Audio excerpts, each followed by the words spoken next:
যারা শুনছেন তাদের কাছে বিশেষভাবে অনুরোধ করছি, আমাদের চ্যানেলটি সাবস্ক্রাইব করুন এবং অবশ্যই বেল আইকনটি প্রেস করুন to get all the notifications.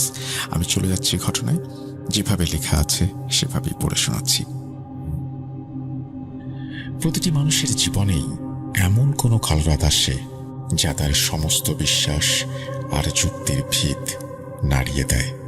আমার জীবনে সেই রাতটি এসেছিল 2015 সালে। গ্রামের বাড়িতে কাটানো একটি ভয়াল রাত। শোবার ঘরে জানালা দিয়ে আমি স্পষ্ট দেখেছিলাম উঠোনের কোনায় অবস্থিত গোয়াল ঘরটায় অবিকল আমার মায়ের মতো দেখতে একজন নারী কোদাল দিয়ে মাটি কুপিয়ে চলেছেন। খনক খনক খনক, সেই শব্দ আজও আমার কানে বাজে। কিন্তু আমার আসল মা তখন পাশের ঘরেই সবার সাথে গল্পে মেতেছিলেন। তাহলে আমার রক্ত জমিয়ে দেয়া ওই নারী মূর্তিটি কে ছিল? কেন সে আমার মায়ের রূপ ধরেছিল? আমি সেদিন বুঝতে পারিনি। ওই রাতের রহস্যের উত্তর খুঁজতে গিয়ে আমি আসলে নিজের হাতেই একটি কফিন প্রস্তুত করেছিলাম। আসসালামু আলাইকুম রাসেল ভাই এবং সকল শ্রোতা বন্ধুরা। আমি রিয়াজ রাজ, ঠিকানা রামগঞ্জ, লক্ষ্মীপুর, বর্তমান অবস্থান কক্সবাজার। সেখান থেকেই আপনাদের সামনে উপস্থিত হয়েছি একটি ভয়ানক জীবনের উপাখ্যান নিয়ে। এই ঘটনাটি জাহিদ ভাইয়ের কাছ থেকে সংগ্রহ করা। গত 3 জুলাই তিনি কক্সবাজার আসেন, বিশেষ করে আমার সাথে দেখা করার জন্য। সারাদিনের অক্লান্ত পরিশ্রম শেষে রাতে সমুদ্র পাড়ে ওনার সাথে মিট করলাম। ভূমিকার বাহুল্য বর্জন করে চলুন সরাসরি প্রবেশ করা যাক ওনার বিভীষিকাময় অভিজ্ঞতার বিবরণে। ঘটনাটি আমি বর্ণনা করব স্বয়ং জাহেদ ভাইয়ের মুখনিসৃত ভাষাতেই, যাতে উনি যে ভয় অনুভব করেছিলেন তা বিন্দুমাত্র অমলিন না হয়। তবে আর বিলম্ব কেন, শোনা যাক জাহেদ ভাইয়ের ভাষাতেই।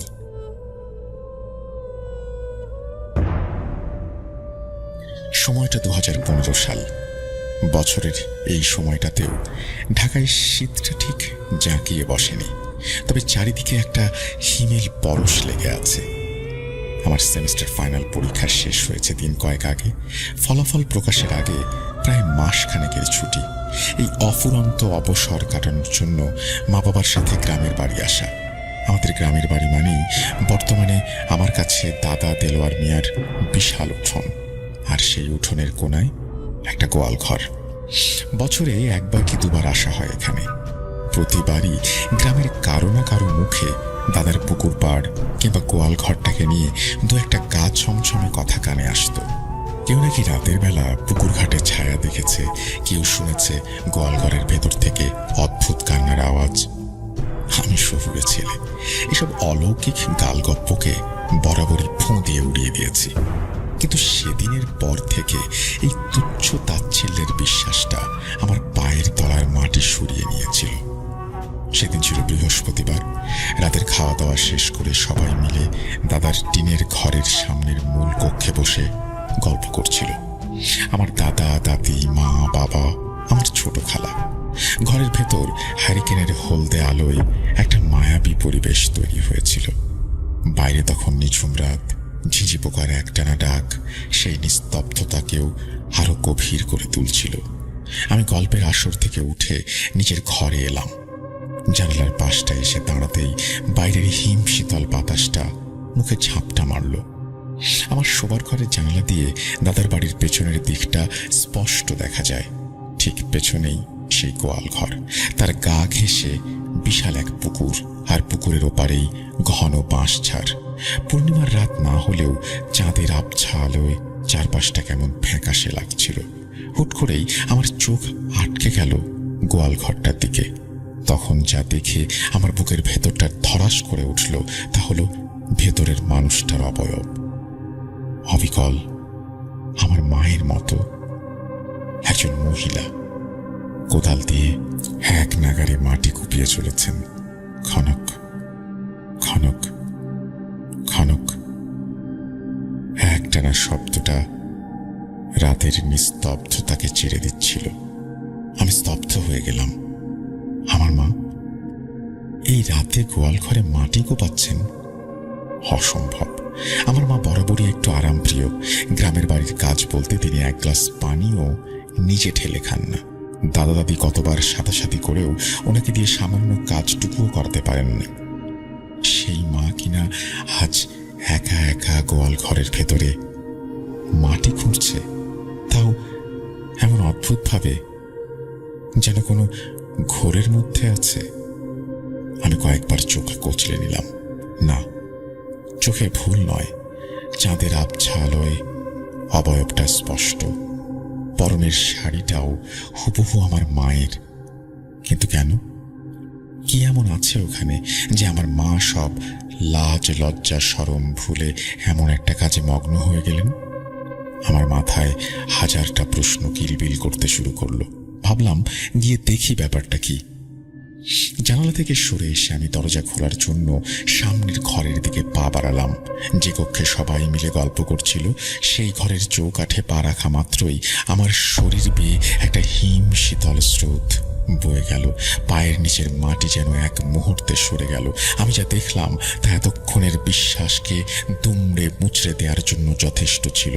আমার মা, আমার খালা, দাদা দাদি, বাবা সহ বাকিদের সাথে ঠিক আগের মতোই গল্পে মেতে আছেন। হ্যারিকেনের আলোয় তার মুখটা ঝলমল করছে। তিনি খালার কথায় খিলখিল করে হেসে উঠলেন। আমার মাথাটা ভোঁ ভোঁ করতে শুরু করলো। তাহলে গোয়াল ঘরে ওটাকে অবিকল আমার মায়ের মতো দেখতে, ওই তীব্র আক্রোশে মাটি কুঁপিয়ে চলা নারী মূর্তিটাকে। আমার গলা শুকিয়ে কাঠ। আমি কি তাহলে ভুল দেখছি, নাকি আমার মস্তিষ্ক আমার সাথে ভয়ঙ্কর কোনো খেলা খেলছে? কাউকে কিছু বলতে পারলাম না। বললে হয়তো সবাই আমাকে পাগল ভাববে। আমি কাঁপা কাঁপা পায়ে সদর দরজার কাছে গেলাম। কপাটটা খুলে সাবধানে এক চুল ফাঁক করে বাইরে তাকালাম। উঠোনটা পুরো খালি। চাঁদের হালকা আলোয় ধুধু করছে। কোনো মানুষের চিহ্ন নেই। সাহসে বুক বাঁধলাম। যা থাকে কপালে আমাকে দেখতেই হবে। খালি পায়ে উঠোনে নেমে এলাম। কনকনে ঠান্ডা মাটি পায়ের তলায় কাটার মতো বিচ্ছিল। আমি বাড়ির দেয়াল ঘেঁষে কোণার দিকে এগিয়ে গেলাম, যেখান থেকে গোয়াল ঘরটা পরিষ্কার দেখা যায়। কাছে যেতেই অদ্ভুত একটা ব্যাপার লক্ষ্য করলাম। গোয়াল ঘরের পেছনের বাঁশ ঝাড়টাও আগের চেয়েও বেশি অন্ধকার আর দুর্ভেদ্য হয়ে উঠেছে। একটা ভ্যাপসা গুমোট হাওয়া সেখান থেকে ভেসে আসছে। গোয়ালঘরটার ভেতরে ঘুটঘুটে অন্ধকার, যেন একটা দানবের হাঁ করা মুখ। আমি আরও কয়েক পা এগিয়ে গেলাম, কিন্তু সেখানে গিয়ে যা দেখলাম তাতে আমার ভয়টা বিস্ময়ে পরিণত হলো। গোয়ালঘরের সামনে না আছে কোনো মানুষ, না আছে সেই কোদালটা, আর না আছে এক ফোঁটা খোঁড়া মাটি। সবকিছু একেবারে স্বাভাবিক, পরিপাটি। এখানে কিছুই ঘটেনি, এক বিন্দু মাটিও সরেনি। তাহলে আমি কি দেখলাম? কয়েক মিনিটের ব্যবধানে সবকিছু উধাও হয়ে গেল। এটা কি শুধুই আমার চোখের ভুল, নাকি অল্প আলোয় অন্য কাউকে আমার মা বলে ভ্রম হয়েছিল?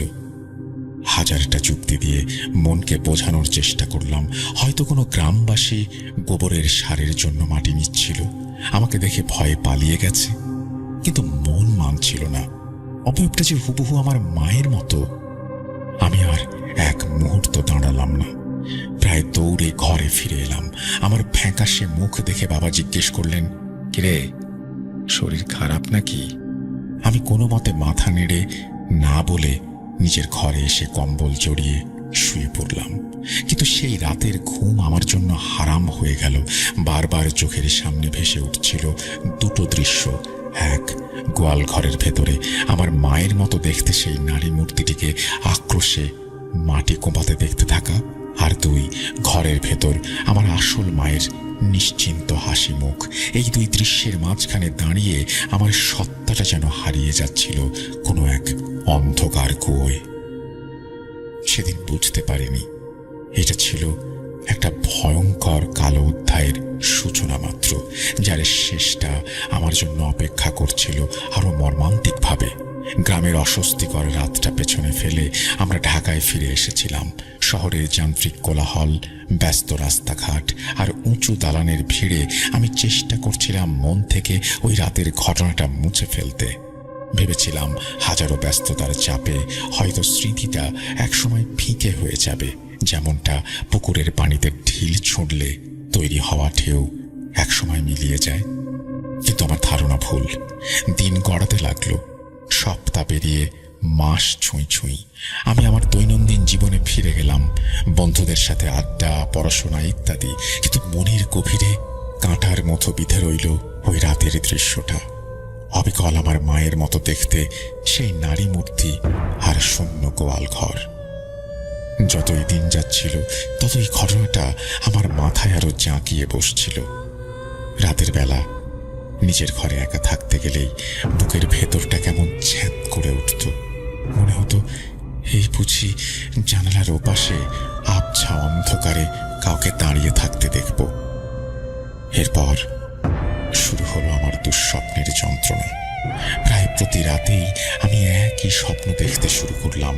স্বপ্নে আমি নিজেকে আবিষ্কার করতাম গ্রামের বাড়ির ওই শোবার ঘরে। একই জানলার ধারে দাঁড়িয়ে আছি, বাইরে খুটখুটে অন্ধকার, আর অন্ধকারের মাঝে গোয়াল ঘরটায় দাঁড়িয়ে আছে ভয়ানক দৈত্যের মতো। আমি স্বপ্নেই দেখতাম ওই নারী মূর্তিটিকে, আমার মায়ের প্রতিচ্ছবি, এলোমেলো চুলে উন্মাদের মতো আক্রোশে মাটি কুপিয়ে চলেছে। খনক খনক খনক। স্বপ্নের ভেতর শব্দটা এত জীবন্ত লাগতো যে আমার হৃৎপিণ্ডটাও ওই কোদালের আঘাতে তাল মেলাতে শুরু করত। স্বপ্নের এই পর্যন্ত প্রতিবার একই থাকতো। এরপর ঘটত ভয়ঙ্কর ঘটনাটা, যা প্রায় আমার ঘুম কেড়ে নিয়েছিল। মাটি কোপাতে কোপাতে মূর্তিটা হঠাৎ থেমে যায় স্বপ্নে। চারিদিকে নেমে আসতো কবরস্থানের মতো পরিবেশ। তারপর খুব ধীরে, অস্বাভাবিক যান্ত্রিক ভঙ্গিতে সে আমার দিকে ঘাড় ঘোরাতো।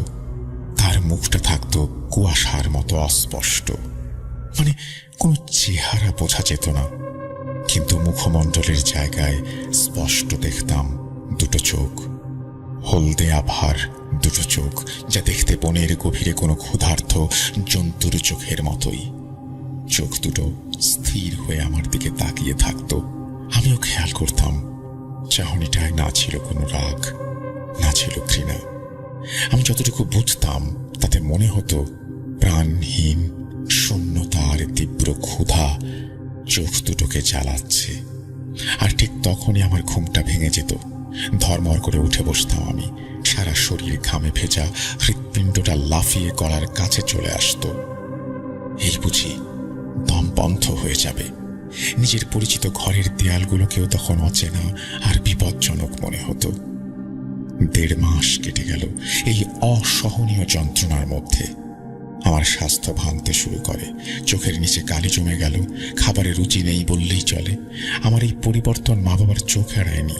তারা বারবার জিজ্ঞেস করতেন কি হয়েছে, কিন্তু আমি প্রতিবারই এড়িয়ে যেতাম। কি বলবো আমি তাদের? কিভাবে বোঝাবো যে তাদের আদরের ছেলে একটা অবাস্তব আতঙ্কের শিকার? শেষ রক্ষা হলো না। সেদিন রাতে দুঃস্বপ্নটা ছিল আগের চেয়েও ভয়াবহ। স্বপ্নে সেই জ্বলন্ত চোখ দুটো দেখার পর আমি বিকট একটা চিৎকার দিয়ে জেগে উঠি। আমার চিৎকারে মা বাবা ছুটে আমার ঘরে আসেন। লাইট জ্বালিয়ে তারা আমার অবস্থা দেখে শিউরে ওঠেন। আমি তখন থরথর করে কাঁপছি আর হাঁপাচ্ছি। বাবা আমাকে ধরে ঝাঁকাতে ঝাঁকাতে বললেন, কি হয়েছে জাহিদ? বাবা বল আমাদের। আমি আর নিজেকে সামলে রাখতে পারলাম না, কান্নায় ভেঙে পড়লাম। এক নাগারে বলতে শুরু করলাম গ্রামে কাটানো রাতের সব ঘটনা, গোয়াল ঘরের সেই নারী মূর্তিকে দেখা, পরে মাকে ঘরে আবিষ্কার করা, আর গত 1.5 মাস ধরে দেখা এই দুঃস্বপ্নের কথা। সব আমি উগরে দিলাম। আমার কথা শেষ হতেই আমার মায়ের মুখের দিকে তাকালাম, আর ওনার মুখের ভাব দেখেই আমার বুকের রক্ত হিম হয়ে গেল। ওনার চোখের কোণে অবিশ্বাস তো দেখলাম না, দেখিনি কোনো সান্ত্বনা। যা দেখলাম তার সবটা জুড়েই মিশেছিল রাজ্যের ভয়, যে ভয় সাধারণত কোনো দুশ্চিন্তার ভয় বলে মনে হলো না আমার। ফ্যাকাশে হয়ে যাওয়া মুখে দুটো চোখ বিস্ফারিত, তিনি কাঁপা কাঁপা হাতে মুখের ওপর আঁচল টেনে ধরলেন। বাবা কিছু বলতে যাচ্ছিলেন, কিন্তু মা বাবাকে হাত তুলে থামিয়ে দিলেন। তিনি টলতে টলতে ঘর থেকে বেরিয়ে গেলেন। তখনই কিছুই বুঝলাম না আমি। কিছুক্ষণ পর বাবাও গেলেন পিছু পিছু। আমি আমার রুম থেকে শুনলাম মা পাশের ঘর থেকে আমার দাদাকে অর্থাৎ দেলোয়ার মিয়াকে ফোন করেছেন। কথোপকথনের কিছু অংশ আমার কানে এলো। আব্বা, ও আব্বা, ও দেখে ফেলেছে, জাহিদ সব দেখে ফেলেছে। হ্যাঁ, সেই গোয়াল ঘরে এখন কি হবে আব্বা, এখন কি হবে? ফোনের বাকি কথাগুলো আমি আর শুনতে পেলাম না, কিন্তু ওই কয়েকটা বাক্যই আমার মাথার ভেতরে হাজারটা নতুন প্রশ্নের জন্ম দিল। কি দেখে ফেলেছি আমি? সব মানে কি? মা এমন ভাবে কথা বলছেন যেন তিনি আগে থেকেই সবটা জানেন। ফোন রেখে মা যখন ফিরলেন, তার চেহারা দেখে মনে হচ্ছিল তিনি যেন এক মুহূর্তে 10 বছর বুড়িয়ে গেছেন। বাবার দিকে তাকিয়ে একটা কথাই বললেন, আমাদের কাল সকালেই গ্রামের বাড়ি যেতে হবে। বাবার মুখেও এবার দেখলাম চিন্তার ছাপ। তিনি কোনো দ্বিরুক্তি করলেন না, শুধু একবার আমার দিকে অসহায় দৃষ্টিতে তাকিয়ে মাথা নাড়লেন। সেটাতে আর কেউ ঘুমোতে পারল না। সারা বাড়ি জুড়ে চলল দ্রুত গোছগাছের শব্দ। আমি আমার বিছানায় বসে রইলাম জীবন্ত পাথর হয়ে। আমার ভয়টা তখন আর শুধু আমার একার ছিল না, সেটা সংক্রমিত হয়েছে আমার পুরো পরিবারে। আমি বুঝতে পারছিলাম আমি এমন এক রহস্যের দরজায় টোকা দিয়ে ফেলেছি, যার ওপারে অপেক্ষা করছে আমার পরিবারের কবর দেয়া কোনো এক ভয়াল অতীত। পরদিন সকালে আমি দেখলাম বাড়িতে অভূতপূর্ব ব্যস্ততা। মা বাবা দুজনেই প্রায় তৈরি। গাড়ির অভ্যন্তরে অসহনীয় শ্বাসরোধী নিস্তব্ধতা বিরাজ করছিল। মা জানলার বাইরে দৃষ্টি নিবদ্ধ করে রেখেছেন। গাল বেয়ে গড়িয়ে পড়ছে নীরব অশ্রুধারা। বাবা কঠিন মুখে স্টিয়ারিং ধরে আছেন। আমার সহস্র প্রশ্ন গলার কাছে এসে দলা পাকিয়ে গেল। বাবা মায়ের থমথমে মুখ দেখে বুঝেছিলাম এখন কোনো প্রশ্ন করা বৃথা। গ্রামে পৌঁছে আমি আরো বিস্মিত হলাম। আমাদের বসার ঘরে একজন সৌম্যকান্তি গাম্ভীর্যের কঠিন আবরণে ঢাকা হুজুর বসে আছেন, হাতে তাসবিহ। দাদা দেলোয়ার মিয়ার মুখমণ্ডলেও ভয়ের ছাপ। দাদা ইশারায় আমাকে তার কাছে ডাকলেন। হুজুর আমার দিকে কিছুক্ষণ এক দৃষ্টিতে তাকিয়ে রইলেন, যা ছুরির ফলার ন্যায় তীক্ষ্ণ। আমার মনে হলো আমার অন্তরাত্মা সেই দৃষ্টি ভেদ করে যাচ্ছে। হুজুর নিচু স্বরে পবিত্র কোরআনের আয়াত পাঠ করে আমার সর্বাঙ্গে ফু দিলেন। আমি অনুভব করলাম একটা হিম শীতল স্রোত আমার শির দ্বারা দিয়ে নেমে গেল। এরপর হুজুর আমার দাদাকে ইশারায় বাইরে ডেকে নিয়ে গেলেন। ঘরের ভেতর থেকে আমি দেখলাম বারান্দায় দাঁড়িয়ে হুজুরের সাথে কথা বলতে বলতে আমার দাদার কপালে বিন্দু বিন্দু ঘাম জমে উঠেছে। চেহারা ক্রমশ পাংশু বর্ণ ধারণ করেছে। আলোচনা শেষে তারা যখন ফিরে এলেন, তখন শুধু দাদা নন, দাদি, খালা এবং মায়ের মুখেও রাজ্যের শঙ্কা ও ভয়ের কালো ছায়া। পরিবেশ এতটাই গোমরা হয়ে উঠেছিল যে আমার শ্বাস নিতেও কষ্ট হচ্ছিল। তখন আমি আর নিজেকে সংযত রাখতে না পেরে সরাসরি আমার মাকে ধরলাম। কি হয়েছে মা? আমাকে খুলে বলো, কেন তোমরা এরকম করছো? আমার মা এবার আর নিজের আবেগ ধরে রাখতে পারলেন না। তার এতদিনের চেপে রাখা ভয়, যন্ত্রণা আর আতঙ্ক বাঁধ ভাঙা বন্যার মতো বেরিয়ে আসে। তিনি জাহেদ রে বলে বুক ফাটা আর্তনাদ করে জ্ঞান হারিয়ে মাটিতে লুটিয়ে পড়লেন। বাড়ির সকলে কি হলো, কি হলো বলে ছুটে এসে তাকে ধরাধরি করে বিছানায় শুইয়ে দেয়। বাড়িতে একটা তুমুল আলোড়ন সৃষ্টি হয়। দ্রুত চিকিৎসক ডেকে নিয়ে আসা হয়। তিনি এসে পরীক্ষা করে জানালেন মা তীব্র মানসিক চাপ ও আকস্মিক আতঙ্কের ফলে জ্ঞান হারিয়েছেন। চিকিৎসক একটি ঘুমের ইঞ্জেকশন দিয়ে কিছু ঔষধ লিখে বিদায় নেন। অচেতন মায়ের পাশে নির্বাক হয়ে বসেছিলাম আমি। পুরো বাড়িটা যেন ভুতুরে ছায়ায় ডুবে আছে। এমন সময় আমার দাদা দেলোয়ার মিয়া একটি ক্লান্তিকর দীর্ঘশ্বাস ফেলে আমার পাশে এসে বসলেন। চোখ মুখে বহু বছরের পুরনো কষ্ট আর অনুশোচনার ছাপ। তিনি আমার মাথায় হাত রেখে ভগ্ন স্বরে বললেন, আমার ভুলের প্রায়শ্চিত্ত আমার বংশধরদের করতে হচ্ছে, আর গোপন করে লাভ নেই। আজ এই ইতিহাসের কথা তোমাদের বলা প্রয়োজন। আমি দাদার মুখের দিকে তাকালাম। চোখ ছল ছল করছে। দাদা অতীতের পাতা উল্টোতে শুরু করলেন। এই উপাখ্যানের সূচনা আজ থেকে বহু যুগ পূর্বে 1981-82 সাল নাগাদ। তখন তোমার মা মেহেরুন নিতান্তই বালিকা। আমার 3টে কন্যা ছিল। বড়টা পারুল, মাঝখানেরটা মেহেরুন, আর ছোটটা শাহানা।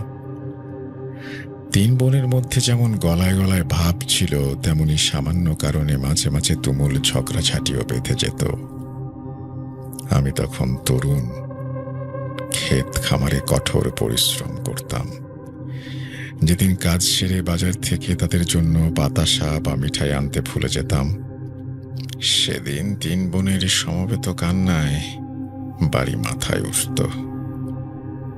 জ্যৈষ্ঠের সেই দ্বিপ্রহরে সূর্য আকাশ থেকে আগুন বর্ষণ করছিল। ক্ষেতের কাজে শরীর আর মেজাজ দুই ছিল রুক্ষ। রিক্ত হস্তে বাড়ি ফিরলাম।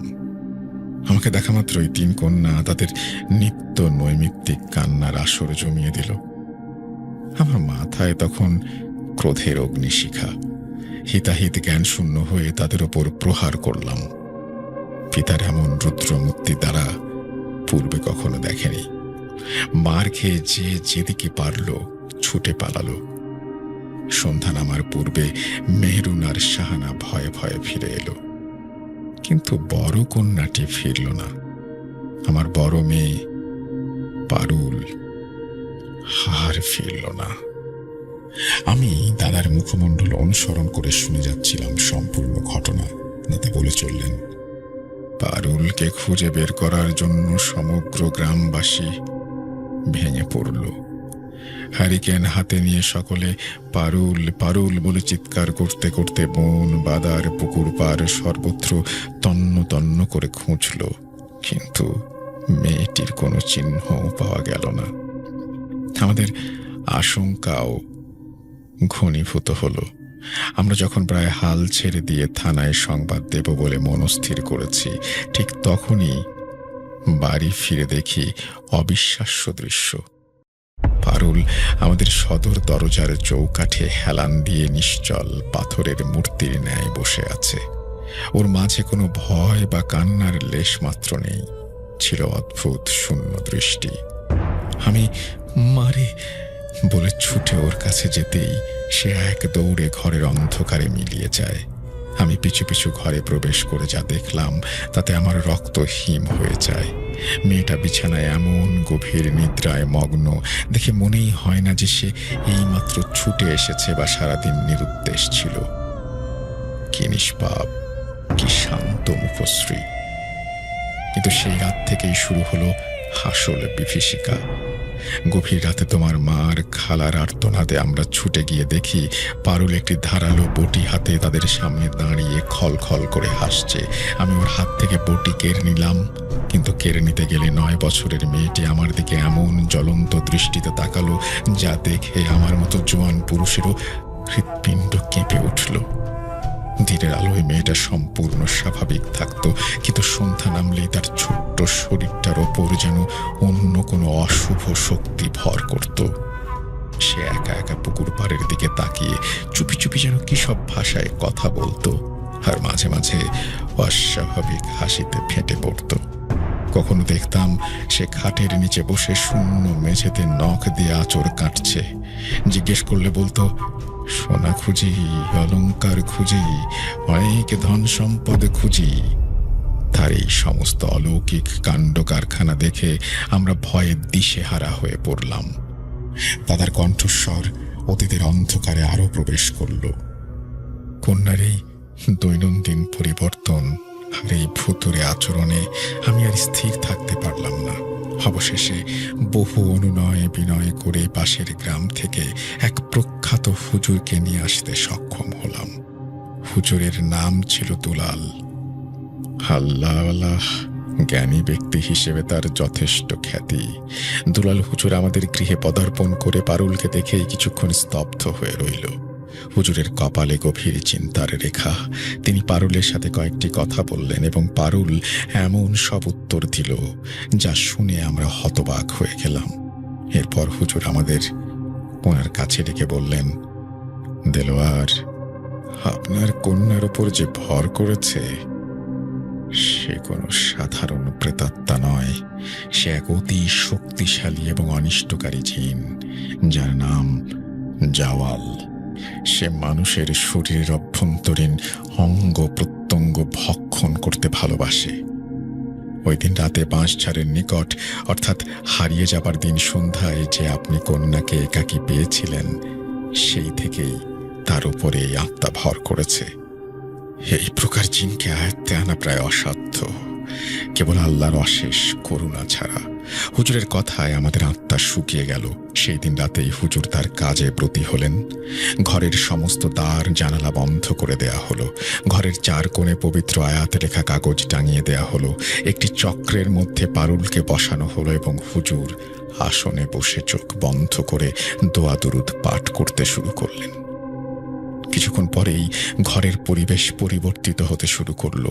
ঘরের তাপমাত্রা অস্বাভাবিকভাবে হ্রাস পেতে শুরু করলো এবং সমস্ত বাতি নিভে গেল। হারিকেনের শিখাটিও এমনভাবে কাঁপতে লাগলো যেন এক্ষুনি সেটা নিভে যাবে। সহসা ঘরটি এক প্রকার পচা ভ্যাপসা গন্ধে পরিপূর্ণ হয়ে গেল। আর তখনই আমরা শুনলাম অপ্রত্যাশিত সেই কণ্ঠস্বর। পারুলের ছোট্ট শরীরটা স্থির হয়ে বসে থাকলেও সমগ্র ঘরটি গম্ভীর কর্কশ এক পুরুষের কণ্ঠস্বরে গম গম করে উঠল। হুজুর সেই কণ্ঠ শুনে বিচলিত হলেন না। তিনি শান্ত স্বরে বললেন, তুই যেই হোস, এই নিষ্পাপ শিশুটির শরীর ত্যাগ করে চলে যা। প্রত্যুত্তরে সেই জিন হঠাৎ কোনো ক্রোধ প্রকাশ না করে বিদ্রুপ মাখানো শীতল কণ্ঠে বলল, চলেই তো যাব, কিন্তু তুই এক সামান্য মর্তের জীব আমাকে আক্রমণ করেছিস, অপমান করছিস। তার শাস্তি হিসেবে তোর কনিষ্ঠ পুত্রটি পানিতে ডুবে প্রাণ হারাবে।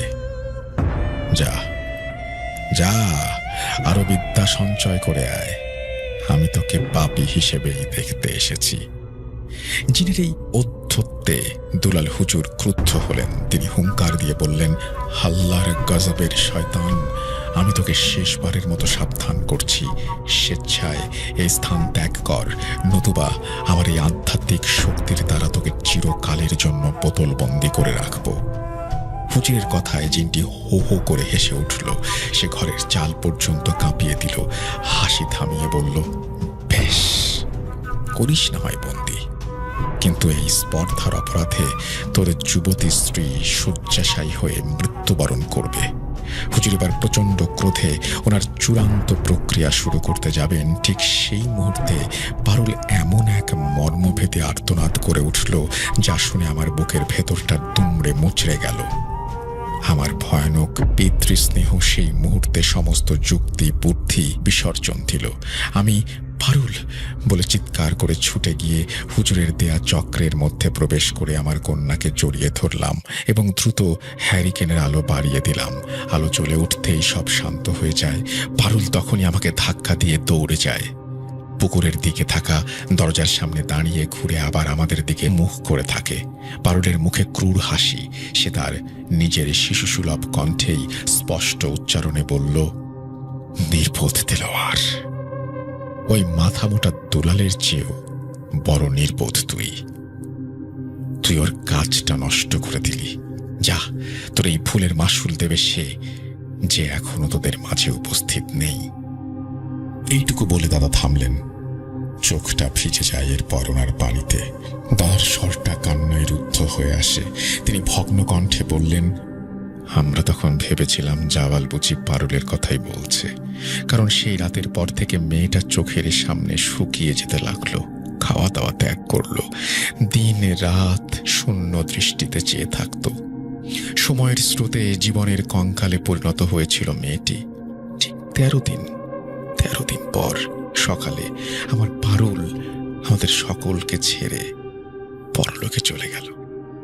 যেদিন আমার কন্যার দাফন হলো, ঠিক সেদিনই অপরাহ্নে সংবাদ আসে দুলাল হুজুরের 7 বছরের কনিষ্ঠ পুত্রটিও গ্রামের পুকুরে ডুবে প্রাণ হারিয়েছে। জিনের প্রতিটি কথা অক্ষরে অক্ষরে ফলে যায়।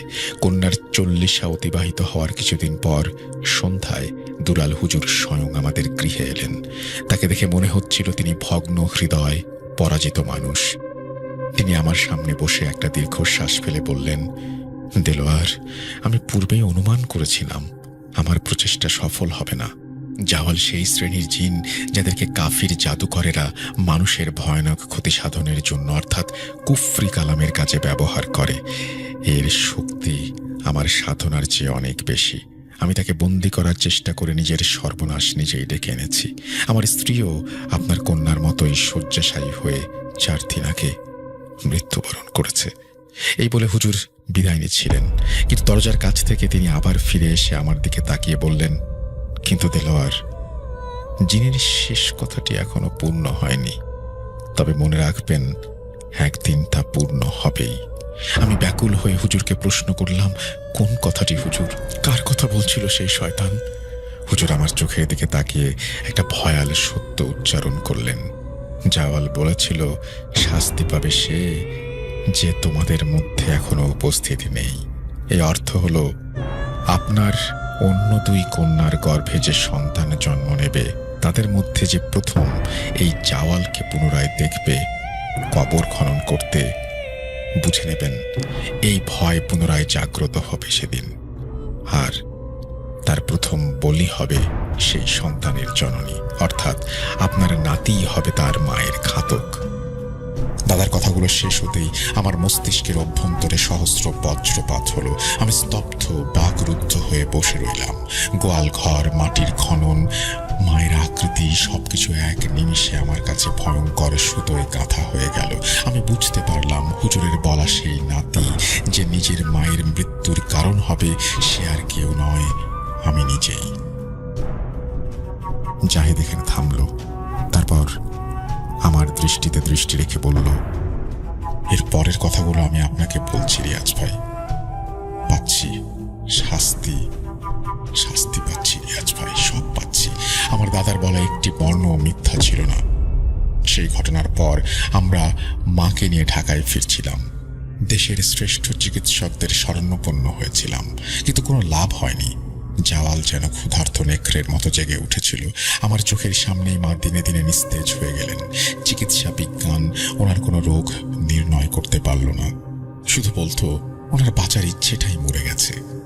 ঠিক মাস 2 মাথায় একটি বিষণ্ণ প্রত্যুষে মা ঘুমের মধ্যেই চিরতরে বিদায় নিলেন। আর আজ দেখুন আমার বাবার কি অবস্থা। স্ত্রীর মৃত্যু শোক আর সেই ভয়ঙ্কর ঘটনার মানসিক আঘাতে তিনি জীবন্ত লাশ। স্মৃতিশক্তি লোপ পেয়েছে, কাউকে চেনেন না, কথা বলেন না, হাসপাতালের একটি ঘরের জানালার দিকে শূন্য দৃষ্টিতে তাকিয়ে থাকেন। জাওয়াল তার কথা রেখেছে। সে বলেছিল শাস্তি পাবে সে যে তখনও আসেনি। শাস্তি আমিই পাচ্ছি রিয়াজ ভাই। আমি সেই অভিশপ্ত যার ললাটে তার জননীর মৃত্যুর কলঙ্ক লেখা আছে। আপনার লেখনীর মাধ্যমে বহু মানুষের জীবনের বিভিন্ন উপাখ্যান পাঠ করেছি, তাই আজ আমার জীবনের এই কালো অধ্যায়টিও আপনার কাছে উন্মোচিত করলাম। আমার মায়ের চিকিৎসাকালীন আলোকচিত্র এবং আমার পিতার বর্তমান অবস্থার ছবিসহ এই ঘটনার সপক্ষে বহু প্রমাণ আমি আপনাকে প্রেরণ করেছি। আমার বিনীত অনুরোধ, এই প্রমাণগুলি আপনার একান্ত অবলোকনের মধ্যে সীমাবদ্ধ থাকুক, এখনই জনসম্মুখে প্রকাশিত না হোক। আমার পরিচিত পরিমণ্ডলে আমি অনাকাঙ্ক্ষিত আলোচনার কেন্দ্রবিন্দুতে পরিণত হতে পারি। আমার সার্কেলে এই সমস্ত আধিভৌতিক বিষয়ে কেউ বিশ্বাসী নয়। ফলস্বরূপ আমি হয়তো তাদের পরিহাসের পাত্রে পরিণত হব। এই পর্যন্ত বলে জাহিদ ভাই ওনার বর্ণনা রীতি টানলেন। তখন ওনার স্বর যন্ত্রণার বিষাদে আচ্ছন্ন ছিল। আমি রিয়াজ, লক্ষ্মীপুরের রামগঞ্জ থেকে বলছি। আজ এখানেই বিদায় নিচ্ছি। ফিরে আসবো অচিরেই অন্য কোনো ভাগ্য বিলম্বিত মানুষের জীবনে। এমনই এক ভয়ানক সত্যের অভিজ্ঞতা নিয়ে সকলে ভালো থাকবেন, সুস্থ থাকবেন। ভূত.com-এর সাথে থাকবেন। আল্লাহ হাফেজ। রিয়াজ রাজ, রামগঞ্জ, লক্ষ্মীপুর।